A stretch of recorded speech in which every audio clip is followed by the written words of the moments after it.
Alright, today's lesson is 8.2 on function rules.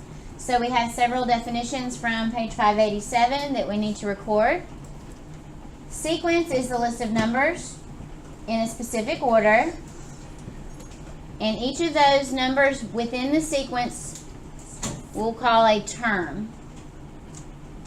Today we're going to look at two different types of sequences. We've got arithmetic sequences and geometric sequences. Basically, if we are adding in order to find the next number, it's going to be called an arithmetic sequence.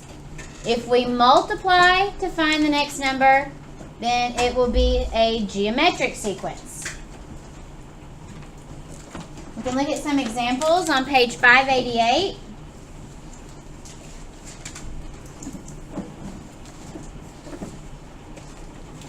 Examples 1 and 2 show us that we have some patterns of numbers. On example 1, our pattern is plus 7. Adding 7 makes that an arithmetic sequence.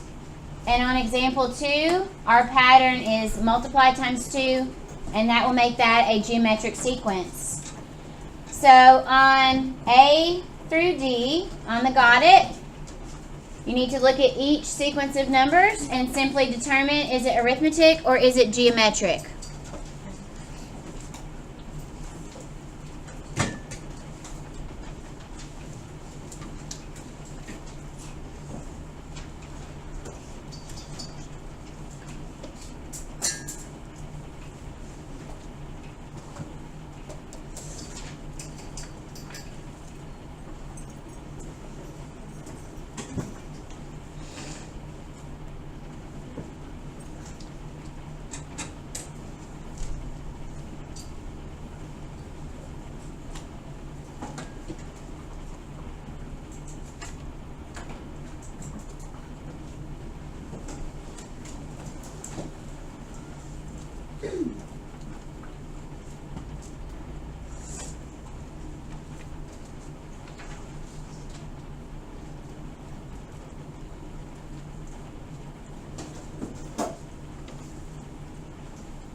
Okay, on A, has anyone found the pattern? Brayden. Okay, he says arithmetic because what are we doing? We add 15 each time. So what would the next three numbers be in this sequence? What's the very next number? We'll start with that one. Jay? 55. Wait, if we add 15 to 45. 50. 60. 60, very good. All right, and then the next term, we're adding 15 for our pattern. Erica? 75. Thank you. And the third term, James. 90. Thanks. Okay. All right, what about B? Now, notice we have a descent, which wasn't specifically addressed in either of our two patterns, whether it be arithmetic or geometric. But if we're reading it from right to left, what's happening to the numbers? If we start on the other side, Sarah. And so what type of sequence does that make this?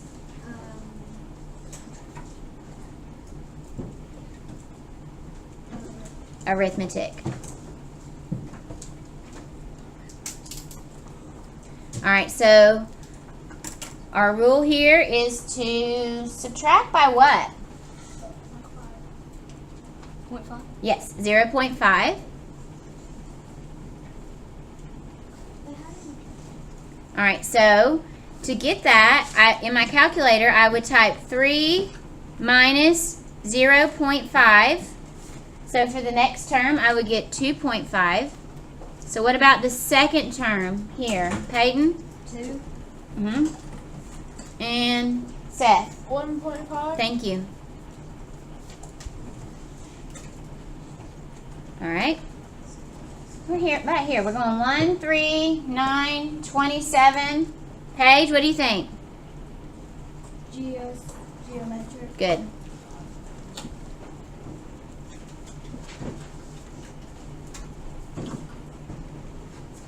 All right, what is the rule? What's the pattern we're following to go from 1 to 3 to 9 to 27? 1. Multiply.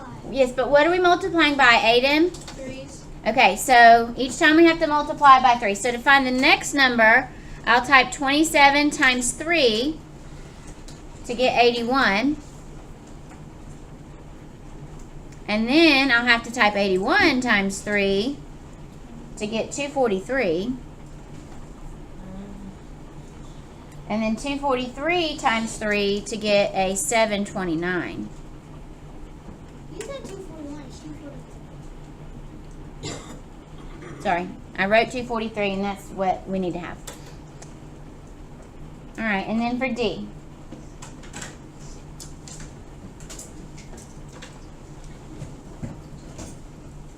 What's happening? Is it arithmetic or geometric, Seth? Mm-hmm. So we're gonna Mm-hmm. What are we multiplying by, Jordan? What are we multiplying by, Jordan? Oh, Correct. Good job. So my next term, I will take 24 and multiply it by 2 to get 48. Then 48 times 2. 96. Good. And then 96 times 2. 192. Okay, if it helps you, you can do it like it's in the book, and you could make little arrows to show that I'm multiplying times 2 each time.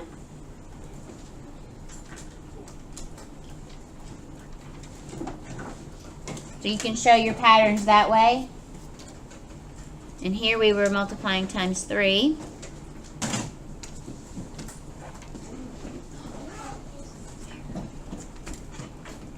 This was subtract 0.5. And that was just That was adding 15.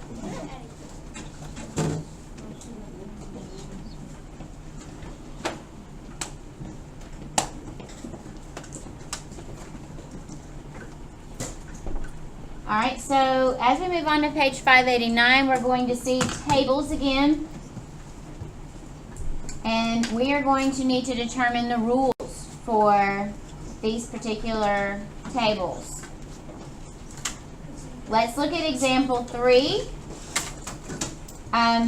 If you have your books out, you can just fill it in your book. I'm not going to copy it down onto the notes handout. Alright, we're using words and symbols to describe the value of each term as a function of its position. Then find the value of each term. Okay, so if you look in the book, oh, it does show you that. So like position 1, it says multiply by 3 is the rule. So 1 times 3, therefore the value is 3. Position 2 would then be 2 times 3 equals 6, and so on. So when you see the position n, which is an unknown variable, the rule would be n times 3, because you don't know what it is. So then the value has to be 3n. Because remember, when you put a number next to the variable, it means multiply. And that's how we write it correctly. Alright, so on the first table, on the got it, it's problem E.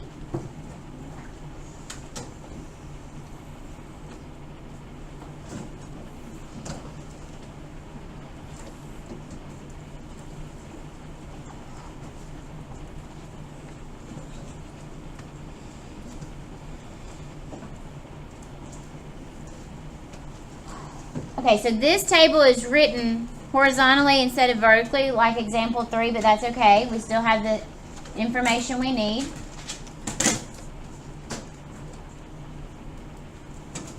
already got it for.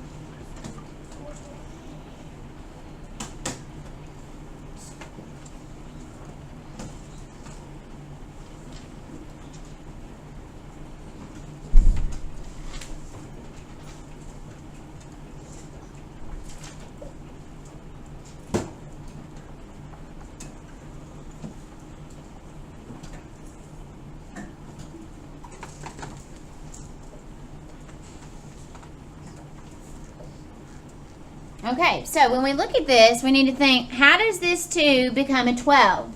How does the 3 become 18? How does the 4 become a 24? And the 5 become a 30? Lily. Times 6. All right, so we're going to say multiply by 6. That's our rule. All right, and so this value here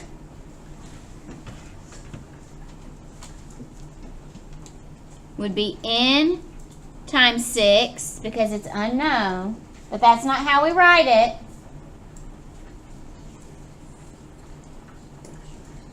We would write it 6n.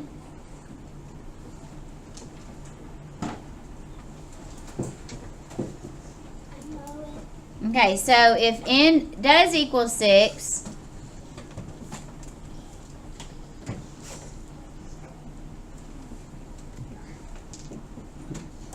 Hannah, If you do 6 times 6, it will equal 36. good job.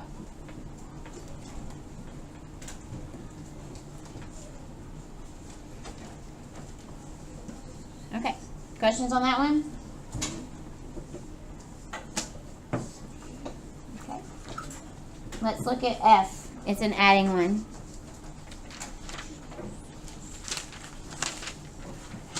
Can you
Okay.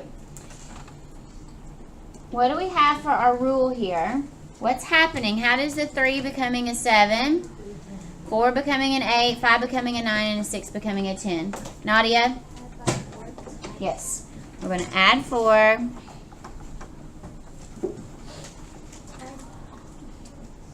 Alright, so then this will be n plus 4. Okay, is that arithmetic or geometric? Hannah? Arithmetic, Yeah. because we're adding. Alright, here's a question.